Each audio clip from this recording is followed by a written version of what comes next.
Sopiani, asal sekolah SDN Babakan Pondok, Kecamatan Bancabeli. Dalam tantangan bulan April ini, saya akan mewawancara. Assalamualaikum Ibu. Waalaikumsalam. Perkenalkan, nama saya Melanie Sopiani. Saya mendapatkan tugas dari sekolah untuk mewawancarai Ibu. Iya, silakan. Kalau boleh tahu siapa nama Ibu? Nama Ibu Bu Winarti. Ibu kerja apa? Ibu kerja membantu kepala desa di lembaga Desa Alam Endah di Puskesos, yaitu di bidang sosial. Bisa dijelaskan apa yang dimaksud dengan Puskesos dan bagaimana peran utama Ibu dalam pelaksanaannya di sini? Kalau Puskesos itu adalah pusat kesejahteraan sosial. Jadi Puskesos di desa berperan sebagai bank data dari semua permasalahan sosial, baik itu bidang kesehatan, bidang pemberdayaan masyarakat, ataupun hal-hal yang mengenai bantuan-bantuan gitu. Sejak kapan Ibu mulai bertugas di Puskesos ini dan bagaimana perjalanan awalnya? Kalau perjalanan awal tahun 2016 pertama jadi Puskesos. Sebetulnya bukan di Puskesos dulu, tapi di fasilitator dulu. Fasilitator kepanjang tanganan dari Puskesos gitu. Jadi fasilitator teh ke lapangan, datang dari rumah ke rumah memverifikasi data, terus hasilnya disetorkan ke Puskesos, oleh Puskesos diolah datanya, kemudian nanti macam-macam bentuknya. Ada yang data untuk ke rumah sakit. Kalau ke rumah sakit kan berarti warganya yang mengajukan, ada yang untuk bantuan, macam-macam yang diusulkan oleh warga masyarakat gitu. Layanan apa saja yang disediakan oleh Puskesos untuk masyarakat? Kalau layanan sebetulnya layanan rujukan terpadu. Kalau Puskesos layanan rujukan terpadu yang pertama adalah Puskesos melayani berbagai permasalahan di bidang sosial. Yang pertama memfasilitasi kelengkapan atau administrasi ketika ada warga yang sakit, ke rumah sakit perlu pelayanan di bidang kesehatan. Terus misal di bidang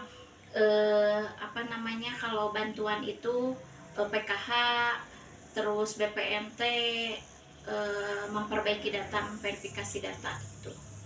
Bagaimana alur atau prosedur yang harus ditempuh oleh masyarakat jika ingin mengakses layanan dari Puskesos?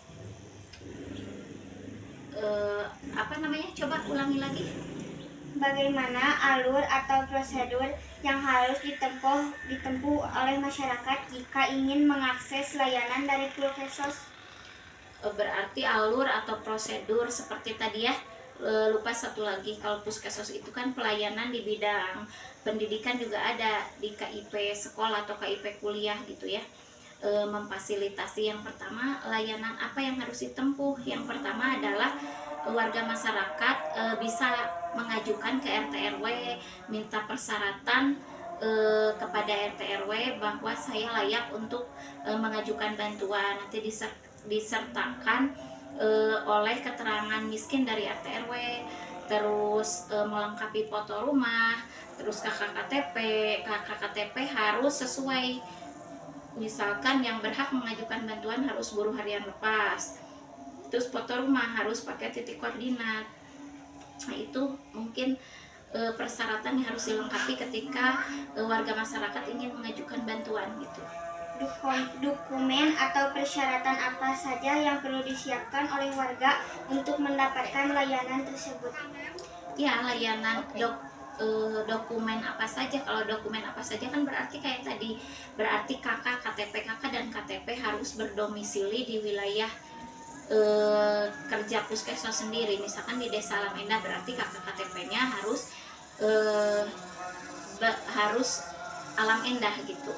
Terus foto rumah pakai titik koordinat, biasa depan rumah, terus ruang tamu, dapur, terus jamban gitu.